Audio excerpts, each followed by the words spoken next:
Hello students, आज हम literary terms के कुछ मोस्ट इम्पॉर्टेंट क्वेश्चन देखेंगे। ओके। इसके पहले भी मैंने लिटरेरी टर्म्स के बहुत सारे 3-4 वीडियो को अपलोड कर दिए हैं चैनल पे। अगर आपने नहीं देखे हैं तो जाके चैनल पे जाके ज़रूर चेकआउट कर लीजिएगा। ओके। आज भी हम लिटरेरी टर्म्स के कुछ इंपॉर्टेंट क्वेश्चन लेके आए हैं। सो लेट्स बिगिन, स्टार्ट करते हैं।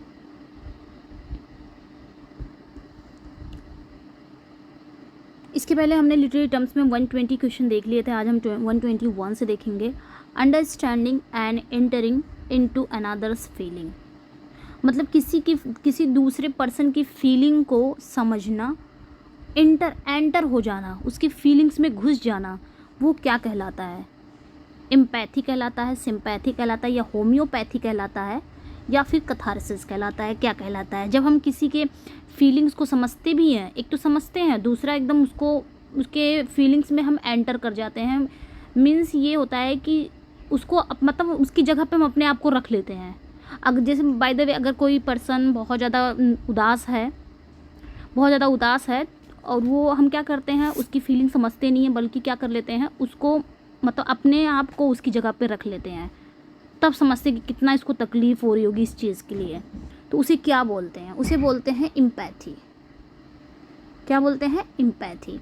सिंपैथी क्या होता है? सिंपैथी मतलब होता है सहानुभूति। जब हम किसी को दिलासा देते हैं, सहानुभूति देते हैं, दिलासा नहीं बोल सकते, जब किसी को सहानुभूति देते हैं, जैसे किसी के घर किसी की डेथ हो गई तो हम जाते हैं वहाँ पे क्या करते हैं, सहानुभूति देते हैं, दिलासा भी देते हैं, सहानुभूति, वो तो हो गया सिंपैथी। बट एम्पैथी क्या होती है? उसकी जगह पे अपने आप को रख लेना, उसकी फीलिंग्स में ही एंटर कर जाना, घुस जाना, उसके दर्द तकलीफ़ में अपने आप को ही रख लेना उसकी जगह पे, उसे बोलते हैं एम्पैथी। ओके। इसी तरह एक वर्ड है अपैथी। अपैथी मीन्स क्या होता है? उदासीनता, जिसे आप बोल सकते हैं इंडिफरेंस भी बोल सकते हैं, या फिर लैक ऑफ पॉजिटिविटी। ओके। यानी कि बिना किसी फीलिंग के, जिसके पास कोई फीलिंग ही ना हो, उसे बोलते हैं अपैथी। ओके। इसी तरह एंटीपैथी होता है। एंटीपैथी मतलब क्या होता है? डिसलाइक, किसी को नापसंद करना, हेट करना, अवर्सन करना। ओके। अवर्शन करना, डिसलाइक करना, या फिर हॉस्टिलिटी करना, यानी कि घृणा करना, एंटीपैथी। ओके। तो यहाँ पे क्या हो जाएगा? एम्पैथी। और सिंपैथी तो पता ही है, सहानुभूति। जब किसी को हम सहानुभूति देते हैं, किसी की फीलिंग को समझते हैं, सहानुभूति देते हैं, तो वहाँ पे हम सिंपैथी हो जाता है, सहानुभूति। और एम्पैथी मतलब समानुभूति। अगर इसकी हिंदी बोलेंगे तो समानुभूति मतलब सेम अपनी जगह पे, मतलब उसकी जगह पे अपने आप को रख के वही फीलिंग, वही दुख, वही प्रॉब्लम समझना, उसी को बोलते हैं एम्पैथी। नेक्स्ट क्वेश्चन देखेंगे। दिस टर्म इज यूज्ड, क्या कह रहा है कि this term is used for the continuation of the sense and grammatical construction from one line of the poem to the next line it is. यहाँ पे कहा जा रहा है कि ये जो टर्म है, इसका प्रयोग भाव और व्याकरणिक निर्माण की एक लाइन से निरंतरता के लिए यानी कि कंटिन्यूशन के लिए किया जाता है, जो कि कविता की अगली लाइन में पहुंच जाता है। उसे क्या कहते हैं? कॉन्स्टेंसी, असोनेंस, इंजैबमेंट, या फिर डिनोमेंट। असोनेंस क्या होता है? असोनेंस मतलब होता है जब आपकी किसी भी लाइन में ना वॉवल का जो रिपीटेशन होता है, उसे असोनेंस बोलते हैं। इसी तरह इसका कॉन्सोनेंस होता है। कॉन्सोनेंस क्या होता है? जब किसी लाइन में कॉन्सोनेंट की रिपीटेशन होती है, उसे कॉन्सोनेंस बोलते हैं, और वॉवल की रिपीटेशन होती है तो उसे असोनेंस बोलते हैं। डिनोमेंट पता ही है, डिनोमेंट क्या होता है? कोई भी कॉमेडी का एंड, डिनोमेंट मतलब ही होता है एंड, यानी कि किसी भी प्ले का जो अंत होता है उसी को बोलते हैं डिनोमेंट। यहाँ पे जो हमारा राइट आंसर हो जाएगा वो इंजैबमेंट हो जाएगा। ये क्या होता है? इंजैबमेंट मतलब क्या होता है? जिसका हम दूसरा लाइन अगर बोल सकते हैं, इसको रन ऑन लाइन, मतलब जब एक लाइन से दूसरी लाइन पर आपकी राइम चली जाए, उसे बोलते हैं इंजैबमेंट। ओके। जब एक लाइन से दूसरी लाइन पर आपकी जो राइम है वो चली जाए, उसे बोलते हैं इंजैबमेंट या फिर run on line. Next, I prefer to divide epic into primary epic and secondary epic. यहाँ पे क्या कह रहा है कि मैं एपिक को प्राइमरी एपिक और सेकेंडरी एपिक में बांटना पसंद करूँगा। The adjective being purely chronological and implying no judgement of value. आगे क्या कह रहा है कि जो विशेषण है, जो एडजेक्टिव है, वो पूरी तरह से कला अनुक्रमिक होते हैं, मतलब क्रोनोलॉजिकल होते हैं और मूल्य का कोई निर्णय नहीं देते हैं। Okay, value no judgement of value, और मूल्य का कोई निर्णय नहीं देते हैं। The secondary here means not the secondary rate. आगे क्या कह रहा है, जो माध्यमिक है, माध्यमिक यानी कि सेकेंडरी, जो माध्यमिक का अर्थ है दूसरी दर नहीं, बल्कि जो बाद में आता हो, व्हाट कम्स लेटर, जो बाद में आता हो, and grows out of the primary, और प्राइमरी को बढ़ाता हो। तो यहाँ पे ये क्वेश्चन ये पूछा जा रहा है कि who divide the epic into primary epic and secondary epic here. यहाँ पर एपिक को किसने प्राइमरी एपिक और सेकेंडरी एपिक में डिवाइड किया है, कौन बांटता है, कौन डिवाइड करता है। तो राइट आंसर यहाँ पे हमारा हो जाएगा बी, C.S. लुइस ये बांटते हैं। इन्होंने एपिक को प्राइमरी एपिक और सेकेंडरी एपिक में क्या कर दिया है, डिवाइड कर दिया है, ये करते हैं। Next, secondary epic is known as, secondary epic को और किस नाम से जाना जाता है। तो राइट आंसर यहाँ पे आपका क्या हो जाएगा, लिटरेरी एपिक।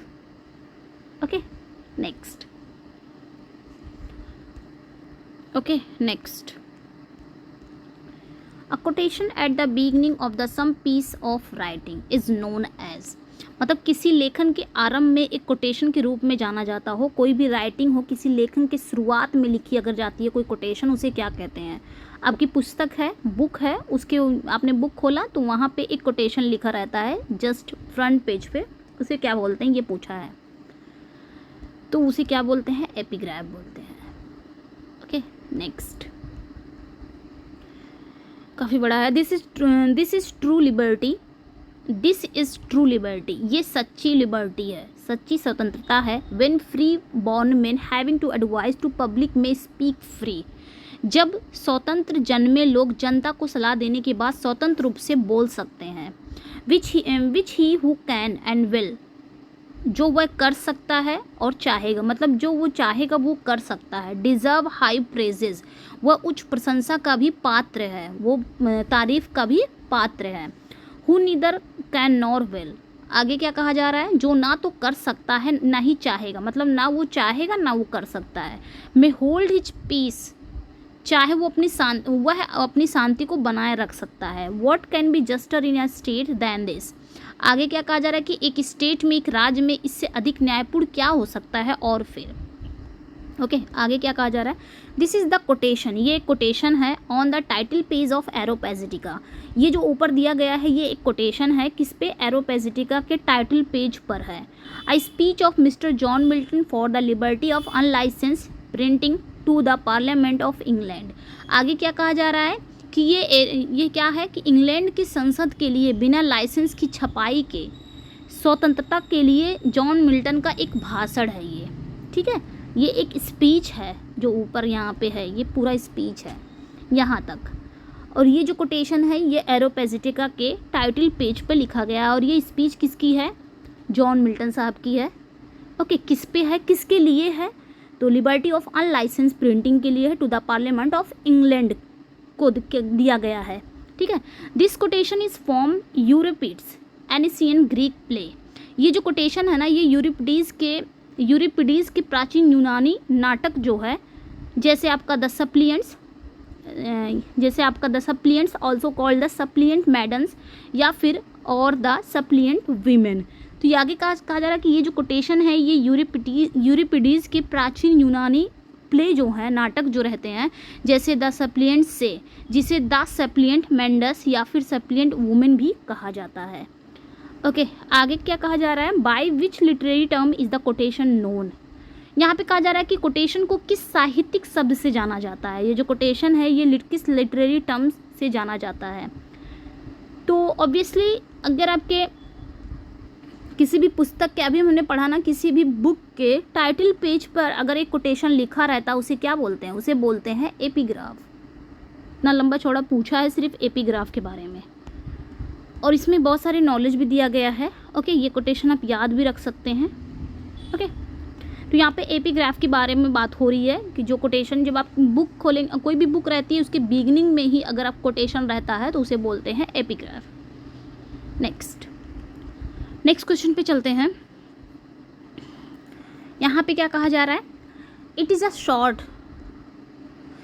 Short speech. ये एक शॉर्ट स्पीच है, ऑफन इन वर्ड्स, ये हमेशा किस में होती है, पद्य में होती है, वर्ड्स में लिखी रहती है, which is address directly to the audience.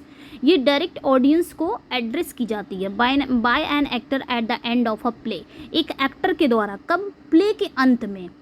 मतलब ये एक शॉर्ट स्पीच है जो वर्ड्स में रहती है और ये डायरेक्टली ऑडियंस को एड्रेस की जाती है। जब प्ले ख़त्म हो जाता है, अंत में एक एक्टर आता है, एक स्पीच देता है, एक शॉर्ट सी स्पीच देता है, डायरेक्ट ऑडियंस को देता है, वो क्या कहलाता है, ये चीज़ पूछा जा रहा है। तो एंड ऑफ द प्ले जो चीज़ें होती हैं उसे क्या बोलते हैं, एपीलॉग बोलते हैं, और स्टार्ट ऑफ द प्ले जो रहेगा उसे प्रोलॉग बोलेंगे। ठीक है, प्रस्तावना जिसे हम हिंदी में बोल सकते हैं, प्रोलॉग, प्रस्तावना। ये स्टार्ट ऑफ द प्ले, जब प्ले स्टार्ट होता है, जब कोई स्पीच दी जाती है तो ये आपका प्रोलॉग हो जाएगा, और जब प्ले आपका ख़त्म होता है, एंड ऑफ द प्ले, कोई स्पीच दी जाती है तो उसे एपीलॉग, आप ऐसे याद रख सकते हैं, end of the play, epilogue. Right answer यहाँ पे आपका ए हो जाएगा। Okay, next, it is an experience of sudden, ये सडन है, सब एक ही में हो गया है। Okay, sudden and striking realisation.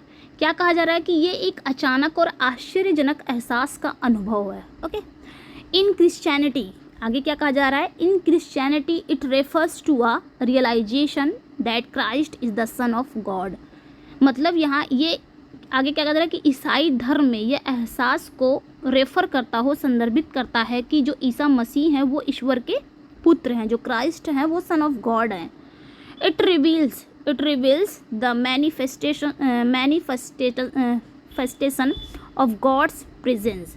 आगे क्या कहा जा रहा है कि ये ईश्वर की उपस्थिति की अभिव्यक्ति को क्या करता है, प्रकट करता है। Western church celebrate the visit of magi या मेजाई बोल सकते हैं as revelation of the incarnation of the infant Christ. आगे क्या कहा जा रहा है कि जो पश्चिमी चर्च है, विजिट ऑफ द मैगी को शिशु है वो ईसा मसीह के अवतार के रहस्य उद्घाटन के रूप में मनाते हैं इसे। दे सेलिब्रेट इट ऑन जनवरी 6, और इसे कब मनाया जाता है, इसे 6 जनवरी को मनाया जाता है। वो क्या है, ये चीज़ पूछा जा रहा है। मतलब ये एक सडन या फिर बोल सकते हैं ये अचानक और आश्चर्यजनक एहसास का अनुभव है, और इसमें जो क्रिश्चियनिटी यानी कि ईसाई धर्म में यह एहसास को संदर्भित करता है कि ईसा मसीह जो हैं वो ईश्वर के पुत्र हैं, ईश्वर की उपस्थिति की अभिव्यक्ति को प्रकट करता है। ये चीज़ें मतलब गॉड के प्रेजेंस को क्या करता है, रिवील्स करता है। और जो वेस्टर्न चर्च यानी कि पश्चिमी जो चर्च हैं वो विजिट ऑफ द मेजाई या मैगी को शिशु ईसा के मसीह के अवतार के रहस्य उद्घाटन के रूप में मनाते हैं, और इसे 6 जनवरी को मनाया जाता है। क्या है वो, ठीक है, ये चीज़ बताना है हमें। तो राइट आंसर यहाँ पे हमारा हो जाएगा C, epiphany. Okay, next question पे चलते हैं। अ सॉन्ग और poem in honour of a marriage. मतलब एक गीत हो या फिर एक पोएम, एक कविता हो जो शादी यानी कि विवाह के सम्मान में गाए जाते हों, उसे क्या बोलते हैं। विवाह के सम्मान में एक गीत या कविता जो गाए जाते हैं वो किस रूप में जाने जाते हैं, तो उसे बोलते हैं एपिथैलेमियम। ओके, ये स्पेंसर ने लिखा था, एडमंड स्पेंसर, एपिथैलेमियम। और ये कब गाए जाते हैं या लिखे जाते हैं, तो ऑनर ऑफ मैरिज के लिए, विवाह के सम्मान में। ठीक है, okay, next. An inscription on a tombstone or monument in memory of person buried is known as epitaph. क्या कहा जा रहा है कि जब दफनाए गए व्यक्ति की याद में किसी समाधि या स्मारक पर शिलालेख को क्या कहते हैं, एपिटाफ के रूप में जाना जाता है। ठीक है, जो टूम्बस्टोन होता है या फिर मोनूमेंट होता है, जो स्मारक होते हैं, उस पर लिखा रहता है कुछ शिलालेख, कुछ इंस्क्रिप्शन होता है, लिखा रहता है, उसे क्या बोलते हैं, एपिटैफ बोलते हैं। While an adjective of phrase which expresses a quality or attribute is regarded as characteristic of the person or thing mentioned is। आगे क्या कहा जा रहा है, जबकि एक एडजेक्टिव हो या फिर एक विशेषण, जबकि एक एडजेक्टिव हो या फिर एक फ्रेज हो, यानी कि एक विशेषण हो, एक वाक्यांश हो जो किसी गुणवत्ता या विशेषता को व्यक्त करता हो, उसे उल्लेखित व्यक्ति या वस्तु की विशेषता माना जाता है, उसे क्या बोलते हैं? तो राइट आंसर हो जाएगा एपिथेट। ओके, हम पढ़ते हैं ना फिगर ऑफ स्पीच में ट्रांसफर एपिथेट, यानी कि जो एपिथेट मतलब ही होता है एडजेक्टिव, विशेषण, यानी कि ट्रांसफ़र कर देना, एडजेक्टिव को क्या कर देना, विशेषण को क्या कर देना, ट्रांसफ़र कर देना। ओके, किसी ये कि क्या होता है, किसी पर्सन या किसी थिंग से पहले उसकी विशेषता बताने के लिए आते हैं। Next, the word essay has been taken from a French word essai. जो वर्ड है एसे, ये कहाँ से लिया गया है? फ्रेंच वर्ड एसाई से लिया गया है, जिसका क्या मतलब होता है? तो जिसका मतलब होता है आपका अटैम्प्ट, टू अटैम्प्ट भी होता है, कहीं कहीं आपका टू ट्राई भी होगा। ओके, प्रयास। Next, who coin the word acai. अब एसाई वर्ड को क्वाइन किसने किया है? लैम ने, या मॉन्टेन ने, या बेकन ने, या ड्राइडन ने? तो मॉन्टेन ने किया है। जब बात पूछा जाएगा कि फादर ऑफ एस्से कौन है, तो मॉन्टेन है। फादर ऑफ इंग्लिश एस्से कौन है? बेकन है, फ्रांसिस बेकन है। Okay, next, euphuism is an elegant Elizabethan literary style. Euphuism, ठीक है, यूफिज्म ये एक क्या है? एक एलिगेंट एलिजाबेथन लिटरेरी स्टाइल है, एक सुंदर एलिजाबेथन साहित्यिक शैली है। It is marked by excessive use of balance antithesis and alliteration and by frequent use of similes drawn from mythology and nature। क्या कहा जा रहा है? ये बैलेंस, मैं इसका हिंदी बताते जाऊंगी, ये संतुलन मतलब बैलेंस, एंटीथीसिस यानी कि प्रतिपक्ष, एंड एलिट्रेशन और अनुप्रास के अत्यधिक उपयोग और पौराणिक कथाओं और प्रकृति से ली गई उपमाओं यानी कि शिमलीज, उपमाओं के लगातार उपयोग से क्या है? ये मार्क्ड है, चिन्हित है। ओके, आगे क्या कह रहा है? It is also use to denote artificial elegance. ठीक है, आगे क्या कह रहा है कि इसका जो उपयोग है कृत्रिम सुंदरता दर्शाने के लिए भी किया जाता है, मतलब इसका उपयोग आर्टिफिशियल एलिगेंस को भी दर्शाने के लिए किया जाता है। It was derived from the name of character in the prose romances Euphues. आगे क्या कह रहे हैं? ये अंग्रेजी के गद्य रोमांस यूफीज यानी कि the anatomy of wit and Euphues and his England by the English author. आगे क्या कहा जा रहा है कि अंग्रेजी गद्य के रोमांस यूफीज, द एनाटोमी ऑफ विट और यूफीज एंड हिज इंग्लैंड के एक कैरेक्टर के नाम से लिया गया था। ठीक है, नेम दिस इंग्लिश ऑथर, उस इंग्लिश ऑथर का नाम बताओ जो इसने लिखा है, एनाटोमी ऑफ विट, ये सारी चीज़ें। तो राइट आंसर यहाँ पे हमारा हो जाएगा जॉन लिली। ओके, यहाँ पे ये चीज़ें याद करने का है कि जो यूफीइज्म है ये एक एलिगेंट एलिजाबेथन लिटरेरी स्टाइल है। ओके, और ये किसको मार्क करता है, चिन्हित करता है? तो बैलेंस, एंटीथेसिस, एलिट्रेशन का यूज़ करके ये क्या करता है, मतलब इन सभी का यूज़ करके अत्यधिक उपयोग करता है, और जो जैसे माइथोलॉजी हो गया, नेचर हो गया, इन सभी का यूज़ किया जाता है। ओके, तो राइट आंसर यहाँ पे आपका हो जाए, यहाँ पे राइट आंसर आपका जॉन लिली हो जाएगा। नेक्स्ट, चलिए आगे बढ़ते हैं। A comedy characterised by both satire and improbable situation is known as। Okay, यहाँ पे क्या कहा जा रहा है कि व्यापक व्यंग और असंभव स्थितियों की विशेषता वाली कॉमेडी क्या कहलाती है?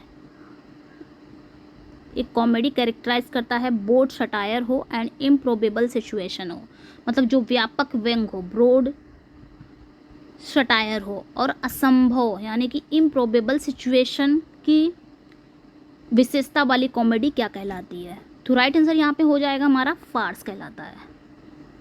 क्या कहलाता है? फार्स क्या होता है? फार्स वो होता है, मतलब फार्स जब किसी नाटक को सिर्फ हंसाने के लिए ही लिखा जाए उसे बोलते हैं farce. Okay, next, which novel is often considered a precursor of science fiction. यहाँ पे कहा जा रहा है कि कौन सा उपन्यास को अक्सर विज्ञान, कौन से नॉवेल को अक्सर साइंस फिक्शन का अग्रदूत माना जाता है, प्रिकर्सर का माना जाता है, मतलब प्रिकर्सर माना जाता है कौन से नॉवेल को, साइंस फिक्शन का। तो राइट आंसर यहाँ पे आपका बी हो जाएगा, मैरी शैली का फ्रैंकेनस्टीन या फिर द मॉडल प्रोमीथियस। दूसरा नाम क्या है, द मॉडल प्रोमीथियस। ये क्या है, साइंस फिक्शन का प्रिकर्सर माना जाता है इस नॉवेल को। मैरी शैली के जो नॉवेल है फ्रैंकेनस्टीन, जिसे दूसरा नाम बोल सकते हैं the model Prometheus. Next question है फिन डे सिएकल। यहाँ पे सिएकल है, ये क्वेश्चन मार्क नहीं है, ये है सिएकल, SIECLA। ओके, तो fin de siecle a French word, ये एक फ्रेंच शब्द है विच मीन्स, जिसका क्या मतलब होता है। फिन डे सिएकल, मैं यहाँ लिख दे रही हूँ, फिन डे, इसको आप लोग नोट डाउन कर लीजिएगा, सिएकल। ओके, SIECLA, ये एक वर्ड है, फ्रेंच वर्ड है, इसका क्या मतलब होता है फिन डे सिएकल। तो इसका क्या मतलब होता है, end of a century. Okay, चलिए फिर यहाँ पे बस आपका आ जाना चाहिए ई। चलिए आगे बढ़ते हैं, नेक्स्ट क्वेश्चन पे चलते हैं।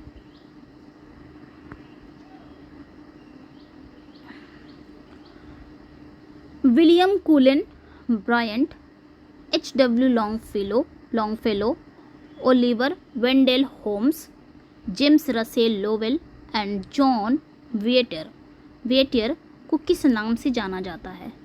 विलियम कोलन ब्रायंट है, HW लॉन्गफेलो हैं, ओलिवर वेंडेल होम्स हैं, जेम्स रसेल लोवेल है एंड जॉन विएटर को किस नाम से जाना जाता है। तो राइट आंसर यहाँ पे हमारा हो जाएगा A, the fireside poets of USA, मतलब अमेरिका के फायरसाइड कवि के रूप में इन्हें जाना जाता है इन सभी को। Next, this term is used for a character who acts as contrast to another character it is. यहाँ पे कहा जा रहा है कि इस शब्द का प्रयोग ऐसे कैरेक्टर के लिए किया जाता है जो दूसरे कैरेक्टर के विपरीत कार्य करता हो, वो क्या कहलाता है। तो क्या कहलाता है, foil. Okay, next, what is called when a foolscap paper is folded once resulting in 2 leaves 4 pages, उसे क्या बोलते हैं, फोलियो, पोलियो, कार्टून या नन ऑफ दीज। तो जब किसी फूलस्केप पेपर को एक बार मोड़ने पर 2 पन्ने निकलते हैं और 4 पेजेस होते हैं, ठीक है, 2 पन्ने निकलते हैं, 2 लीव्स निकलते हैं और 4 पेजेस होते हैं, यानी कि 2 लीव्स यानी कि 4 पेजेस, तो उसे क्या कहा जाता है। तो राइट आंसर यहाँ पे क्या हो जाएगा, फोलियो। ओके, जब यहाँ पे 2 पन्ने निकलते हैं, 2 लीव्स रहते हैं, तो आपका हो जाता है फोलियो। अब इसी में अगर 4 हो जाता है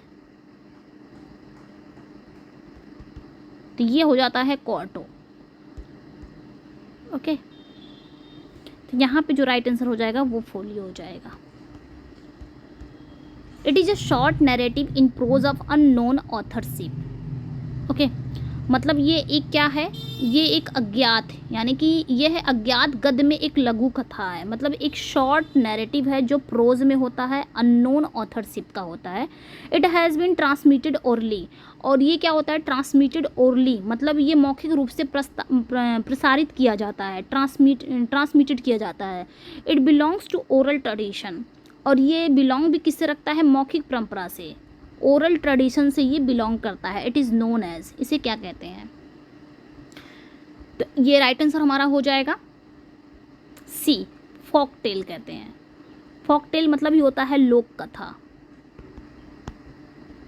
ओके, और ये ओरली ट्रांसमिटेड किया जाता है, ये याद रखिएगा, ये ओरल ट्रेडिशन से बिलोंग करते हैं। ये इसके सारे ही की वर्ड हैं, आप याद रख सकते हैं। नेक्स्ट, एक शॉर्ट इंट्रोडक्टरी एस्से है preceding the text of a book written by a person other than the author is known as. मतलब एक शॉर्ट इंट्रोडक्टरी एस्से होता है जो preceding the text of a book, मतलब लेखक के अलावा किसी अन्य व्यक्ति द्वारा लिखी गई पुस्तक के पाठ से पहले एक क्या होता है, शॉर्ट इंट्रोडक्टरी एस्से होता है। किस रूप में जाना जाता है, उसे क्या बोलते हैं, उसे बोलते हैं फोरवर्ड बोलते हैं। क्या बोलते हैं, फोरवर्ड। यहाँ पे थोड़ा सा हम समझेंगे ये जो फोलियो वाला है, ठीक है। यहाँ पे क्या कह रहा है कि जब एक फुल स्कैप पेपर होता है, जब उसको फोल्ड किया जाता है, फुल स्कैप पेपर होता है, जब उसको फोल्ड किया जाता है तो क्या होता है, 2 लीव्स निकलते हैं, उसमें 2 लीव्स होते हैं, इस तरह 2 लीव्स होते हैं और 4 पेजेस होते हैं। ओके, आपको बस 2 लीव्स ध्यान देना है। अगर 2 लीव्स आ रहा है तो आप फोलियो पे जाएंगे, इसमें 4 पेजेस होते हैं। और अगर आपका आता है 4 लीव्स आ जाता है, यहीं पे 4 लीव्स बन जाते हैं और 8 पेज बन जाता है, तो वहाँ पे आपका क्वार्टो हो जाता है। ओके,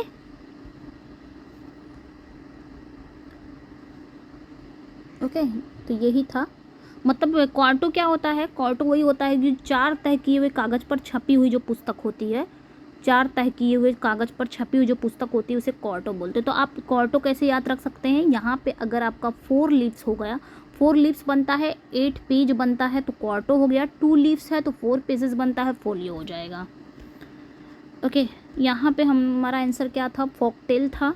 आगे बढ़ते हैं हम यहाँ पे थे कि एक शॉर्ट इंट्रोडक्टरी जो एस्से होता है preceding the text of a book, मतलब किसी बुक का। यहाँ पे कह रहा है कि अ शॉर्ट इंट्रोडक्शन जो होता है किसी बुक का टिपिकली किसी पर्सन के द्वारा लिखा जाता है, ना कि किसी ऑथर के द्वारा लिखा जाता है, उसे क्या बोलते हैं, फोरवर्ड। फोरवर्ड मतलब क्या होता है, अगर हिंदी में इसको समझेंगे तो प्रस्तावना जिसे बोल सकते हैं, भूमिका। अब तो समझ में आ गया होगा, है ना। ये किसी पर्सन के द्वारा लिखा जाता है, किसी बुक का इंट्रोडक्शन, ना कि ऑथर के द्वारा। ओके, उसे बोलते हैं फॉरवर्ड, यानी कि प्रस्तावना या भूमिका। ओके, आगे बढ़ते हैं। Who divides a drama into 5 parts, मतलब कौन ड्रामा को 5 पार्ट में डिवाइड करता है। सबसे पहले है एक्सपोजिशन। एक्सपोजिशन में करता हो, एक्सपोजिशन मतलब होता है प्रदर्शन। सबसे पहले कोई भी ड्रामा स्टार्ट होता है तो पहले प्रदर्शन होता है, एक्सपोजिशन होता है। देन धीरे धीरे स्टोरी बढ़ती है, राइजिंग एक्शन होते हैं। एक्शन में क्या होता है, उभरती हुई, जो उभरता हुआ एक्शन होता है, मतलब धीरे धीरे स्टोरी बढ़ने लग जाती है। अब स्टोरी इतना बढ़ जाती है कि क्लाइमेक्स पे पहुंच जाती है, एकदम चरम उत्कर्ष पहुंच जाती है, मतलब क्लाइमेक्स पे। और जब क्लाइमेक्स पे पहुंचेगी, जैसे आपका यहाँ से स्टार्ट हुआ, ओके, अब यहाँ पे एक्सपोजिशन हो गया, यहाँ से स्टोरी स्टार्ट हो रही है, फिर यहाँ पे राइजिंग एक्शन हो जाता है और यहाँ पे फिर आपका क्लाइमेक्स पे पहुँच जाता है। देन स्टोरी क्या होती है, जब क्लाइमेक्स पे पहुँचते पहुँचते देन स्टोरी कहाँ होती है, फॉलिंग एक्शन पे हो जाता है। यहाँ पे फॉलिंग एक्शन है और देन उसके बाद आपका एंड आ जाता है, यानी कि डिनोमेंट आ जाता है।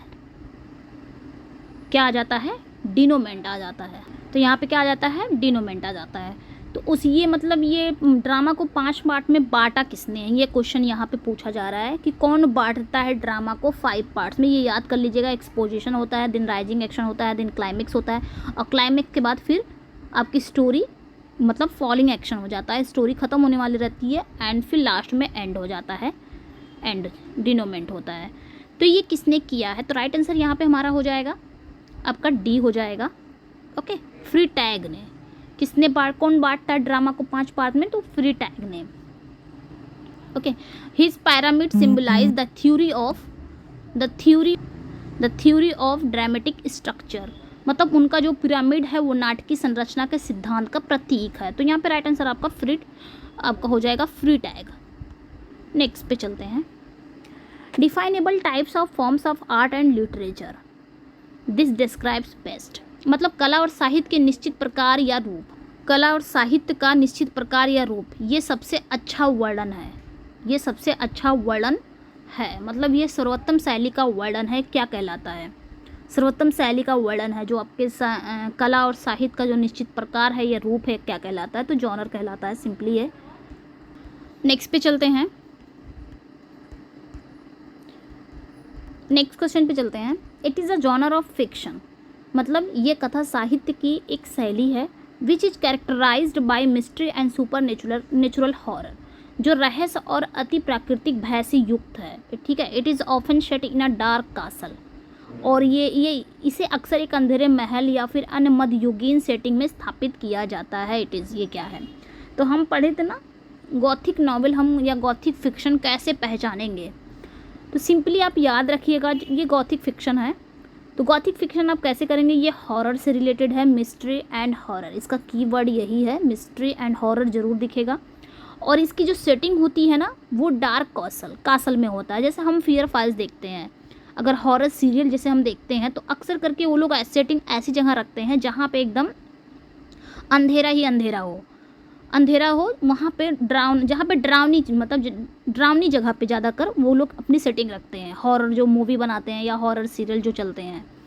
तो यही है गॉथिक नॉवेल या गॉथिक फिक्शन का भी यही है कि ये हॉरर होता है, मिस्ट्री होता है, और आपका इसका जो सेटिंग होती है वो कहाँ होती है, डार्क कासल में, और इसकी मिडीवल सेटिंग होती है। ये भी याद रखिएगा, ये सारे इसके की वर्ड हैं गॉथिक के, मिडीवल भी होंगे, डार्क कासल भी होंगे, हॉरर भी होगा। तो आप जान जाएंगे कि ये गॉथिक नॉवेल है या फिक्शन है। ओके, तो राइट आंसर यहाँ पे गॉथिक फिक्शन हो जाएगा। Next, the term for a Japanese poem of 3 lines with, ये जो टर्म है एक जैपनीज पोएम का टर्म है जो 3 लाइन्स की है, उसे क्या बोलते हैं, और इसमें 17 सेलेबल्स होते हैं, 575 इज, इसमें कितने सेलेबल्स होते हैं, 575 इज। तो ये क्या है, आपके हाइकू है, ये सभी को पता होगा। हाइकू जो है ये आपका ये written in only 3 lines of 17 syllables, ठीक है। ये 3 लाइन्स की पोएम है, इसमें सेलेबल्स कितने होते हैं, 575 मिला के, ओके। और ये आपके, और ये डेवलप कहाँ हुई थी, डेवलप इन जापान, ओके, इसलिए इसे जापानीज पोएम कहा जाता है। और it is a modern form of poetry, ये भी याद रखिएगा, ये एक मॉडर्न फॉर्म ऑफ पोइट्री है, okay. Next, an error in judgement caused by ignorance or sudden weakness is, क्या कहा जा रहा है यहाँ पे, कहा जा रहा है कि अज्ञानता या अचानक कमजोरी का कारण निर्णय में त्रुटि होना, मतलब इग्नोरेंस हो, अज्ञानता हो, पता ना हो कोई चीज़ों को, और अचानक वीकनेस आ जाए, इसके कारण जजमेंट में क्या हो जाए, गलती हो जाए, उसे क्या बोलते हैं, हामार्सिया बोलते हैं, ये सभी को पता है। जैसे आपकी हैमलेट में, okay. Next, an ethical system that evaluates the pursuit of pleasure as the highest good is, मतलब एक नैतिक प्रणाली जो आनंद की खोज की सर्वोच्च भलाई के रूप में मूल्यांकन करती है, उसे क्या बोलते हैं, तो उसे बोलते हैं हेडोनिज्म। हेडोनिज्म मतलब ही होता है सुखवाद, क्या होता है, सुखवाद या फिर प्रेमवाद, मतलब क्या करता है, परसूट ऑफ प्लेजर, ये प्लेजर को ढूंढता है, उसे बोलते हैं हेडोनिज्म, जो आनंद की खोज करता हो, प्लेजर को ढूंढता हो। नेक्स्ट है, इट इज़ एन एक्सप्रेशन, ठीक है, ये एक अभिव्यक्ति है, the meaning of which can not be inferred from the meanings of the words that make it up, जिसका अर्थ का अनुमान इसे बनाने वाले शब्दों के अर्थ से नहीं लगाया जा सकता है। It may be a phrase or an expression with a meaning or meanings different from the literal translation, ये एक वाक्यांश या अभिव्यक्ति हो सकता है जिसका अर्थ या अर्थ शाब्दिक अनुवाद से भिन्न हो। व्हाट इज इट, ये क्या है, तो ईडियम है। ईडियम हम पढ़े हैं ना, ये क्या सच में ये क्या होता है, एक एक्सप्रेशन होता है, बट इसका जो एक्चुअल मीनिंग होती है, इसका जो शाब्दिक मीनिंग होता है ना, शाब्दिक, इसका जो अर्थ होता है वो शाब्दिक जो अनुवाद होते हैं, जो इसकी मीनिंग हो, कोई भी मीनिंग हम ईडियम ले लेंगे तो वो जो उसका हिंदी मतलब निकलता वो नहीं होता है, उसका दूसरा ही मतलब रहता है। तो यहाँ पे वही चीज़ बताया है, ईडियम होता है, ओके। एक एक्सप्रेशन है, एक अभिव्यक्ति है जिसका अर्थ का अनुमान इसे बनाने वाले शब्दों से नहीं लगाया जा सकता है। कोई भी मीनिंग अभी मैंने दे दिया यहाँ पे ईडियम, तो ईडियम अगर यहाँ पे दे दिए हैं तो वो ईडियम उसकी मीनिंग यहाँ पे जो इसकी हिंदी निकालेंगे वो हिंदी नहीं रहेगी, उसका दूसरा ही मीनिंग रहेगा। तो राइट आंसर यहाँ पे आपका ईडियम हो जाएगा, okay. Next, it is a lyrical poem, ये एक गीतात्मक कविता है, लिरिकल पोएम है। It gives a little picture of everyday life, ये हमें क्या देता है, एक लिटिल मतलब प्रत्येक दिन की जो मतलब क्या कर रहा है, रोज़मर्रा की ज़िंदगी, रोज़मर्रा की ज़िंदगी की एक छोटी सी तस्वीर देता है। एमिड नेचुरल सराउंडिंग, जनरली रूरल हो या पेस्टोरल हो। तो ये आमतौर पर ग्रामीण या फिर देहाती प्राकृतिक परिवेश के बीच जो रोज़मर्रा की ज़िंदगी की एक छोटी सी तस्वीर देता है। Originally the term is applied to the poems of Theocritus. मूल रूप से ये शब्द थियोक्रिटस की कविताओं पर लागू होता है। द टर्म इज़, ये टर्म है क्या? तो राइट आंसर क्या हो जाएगा? इडल। तो इडल का भी याद रखिएगा, ये रूरल और पेस्टोरल कविता होती हैं। इसमें क्या होता है, ये छोटी सी पिक्चर दर्शाता है जो रोज़मर्रा की ज़िंदगी दिखाता है। मतलब ये आमतौर पर जो ग्रामीण हो गए या फिर जो देहाती हो गए, उसमें जो प्राकृतिक परिवेश के बीच जो रोज़मर्रा की ज़िंदगी होती है उसमें एक छोटी सी तस्वीर देता है। तो ये आपके इडल हो गया। और मूल रूप से ये जो शब्द है ना, थियोक्रिटस की कविताओं पर ज़्यादातर लागू होता है। तो इडल याद रखिएगा। नेक्स्ट एंड लास्ट क्वेश्चन आज का, in literary writing it is a speaking picture it is. साहित्यिक लेखन में एक बोलता हुआ चित्र क्या कहलाता है? तो इमेज कहलाता है। ओके, एक लिटरेरी राइटिंग में बोलता हुआ चित्र क्या कहलाता है? स्पीकिंग पिक्चर, वो क्या कहलाता है? इमेज। ओके स्टूडेंट, तो इसमें हमने 30 क्वेश्चन ही रखे थे, 30 आपके लिटरेरी टर्म्स के थे। अपना फीडबैक ज़रूर दीजिएगा, आपने इसमें कितने सही किए हैं, आपके इसमें कितने सही हुए हैं। ओके, मिलते हैं नेक्स्ट वीडियो में। इस चैनल पे नए हैं तो चैनल को सब्सक्राइब करें, वीडियो को लाइक एंड शेयर ज़रूर कर दीजिएगा। मिलते हैं नेक्स्ट वीडियो में। इसका PDF चाहिए तो आप हीना इंग्लिश क्लासेस से टेलीग्राम पे ज्वाइन हो सकते हैं, वहाँ पे आपको इसका PDF मिल जाएगा। Thank you.